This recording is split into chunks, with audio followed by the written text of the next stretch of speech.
பாதாம ட்ரையா நான் அரைச்சிட்டேன், பவுடரியா அரைச்சிட்டு இதுல வந்துட்டு இந்த ரெட் வைன் ஊத்தி மிக்ஸ் பண்ண பேஸ்ட் தான் இது. பாதாம ட்ரையா அரைச்சிட்டு ரெட் வைனை சும்மா ஊத்தினா பிளெண்ட் ஆகாது. பாதாம ட்ரையா அரைச்சதுக்கு அப்புறம் இந்த ரெட் வைனை மிக்ஸிலேயே ஊத்தி ஊத்தி திருப்பி அரைக்கணும். அப்பதான் இந்த வைனும் இந்த பாதாமும் கன்சிஸ்டன்சில இந்த மாதிரி வரும். நீங்க பாதாம ஊற வச்சு தனியா வெளியே எடுத்து இந்த வைனை மிக்ஸ் பண்ணீங்கன்னு வச்சுக்கோங்களேன், அது வந்து அந்த இதோட சேர்ந்து அப்சர்வ் ஆகுது. இது அந்த எண்ணெய் கக்கணும் அந்த அளவுக்கு நம்ம இதோட திருப்பி ஊத்தி ஊத்தி அரைச்சு. இது வந்து நான் கொஞ்சம் கெட்டியா வச்சிருக்கேன், இன்னும் கொஞ்சம் கொல கொல இருக்கலாம். இதை வந்து ஒரு ஸ்பூன் எடுத்து நம்ம ஈவினிங்கே வெளியே வச்சிடணும் இந்த மாதிரி ஒரு பவுல்ல வச்சுட்டு. ஏன்னா நம்ம வந்து சில்னஸ் எவ்வளவு நாள் வேணாலும் ஸ்டோர் பண்ணி வச்சுக்கலாமா? நம்ம ஃப்ரிட்ஜ்ல தானே வைக்க போறோம்.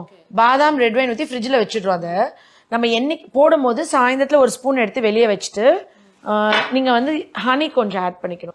ஹனி கொஞ்சம் ஆட் பண்ணிட்டு அதை மிக்ஸ் பண்ணிட்டு அதை எடுத்து ஃபேஸ்ல போட்டீங்கன்னா டைட்னஸ் பிடிக்காது. ஹனி இது anti fungal, anti viral, anti ageing, skin glowing, நம்மளுக்கு ரொம்ப அழகா காமிக்குது. எல்லாத்துக்கும் ஒரு டிப்ஸ் என்னன்னா, நீங்க நிறைய இப்போ செலிபிரிட்டிஸ் நடிகைகளே பாருங்களேன், ஒரு 60 வயசான ஒரு நடிகை ஃபேஸ் பாத்தீங்கன்னா யங்காவே தான் இருப்பாங்க.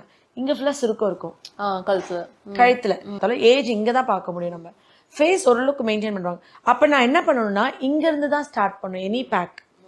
இது வந்து நம்மளுக்கு சொல்லிக் கொடுக்க மாட்டேங்கிறாங்கல்ல. நம்ம கழுத்துல இருந்து எல்லாமே பிலோ அப்வர்ட்ஸ் தான் போடணும். எப்பவுமே இப்படி இருந்து போடக்கூடாது, தொங்கி போயிடும் ஃபேஸ். ஸோ எடுத்து நான் என்ன பண்றேன்னா கொஞ்சம் ஹனி எடுத்துட்டு இப்போ நான் இன்னைக்கு நைட் இதை போட போறேன். ஸோ நான் இப்போ மிக்ஸ் பண்ணி வச்சுக்கிறேன். ஓகே, இந்த ஹனி எடுத்துட்டு இதில் நான் இப்போ ஆட் பண்ணிக்கிறேன். ஹனி எப்பவுமே கிளாஸ் பாட்டில் தான் ஸ்டோர் பண்ணும். இப்போ இது எனக்கு ready to apply on my face. நான் எப்படி மசாஜ் பண்ணணும்னா டிப் ஆஃப் ஃபிங்கர்ஸ் 2 ஃபிங்கர் எடுத்து என்னோட ஸ்கின் ஆடக்கூடாது, இப்படிதான் அப்ளை பண்ணும். இப்படி என்னோட கண்ணம் வந்து ஆடக்கூடாது.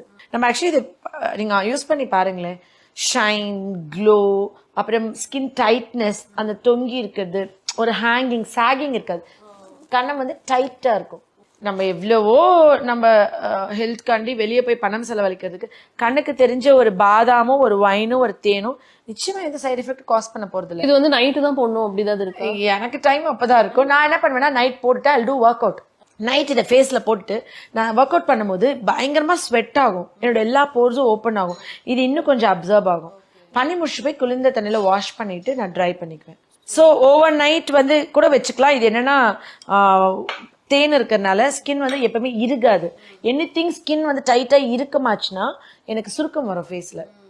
ஆனா ஹனி இருக்கிறதுனால எப்பயுமே ஒரு மாய்ஸ்சர் கன்சிஸ்டன்சில தான் இருக்குமே தவிர, அந்த மாய்ஸ்சர் கன்சிஸ்டன்சில தான் இருக்குமே தவிர இது வந்துட்டு இருக்காது. ஸோ எனக்கு சுருக்கம் வராது. ஸோ நம்ம சாதாரண பேக் போட்டால் காஞ்சோடனே கழுவணும், 10 மினிட்ஸ்ல கழுவணும். இது வந்து நம்ம 1 or 2 hours ஓவர் நைட் நம்ம விடுறோம்னா கூட நான் ஏன் நம்ம ஓவர் நைட் விட மாட்டோம்னா நம்ம ஹேர் பட்டுரும், நம்ம பெட்ல எறும்பு வந்துடும். நம்ம வாஷ் பண்ணிட்டு படுக்கிறது ஐடியல். நான் எப்பவுமே வாஷ் பண்ணிட்டு தான் தூங்குவேன்.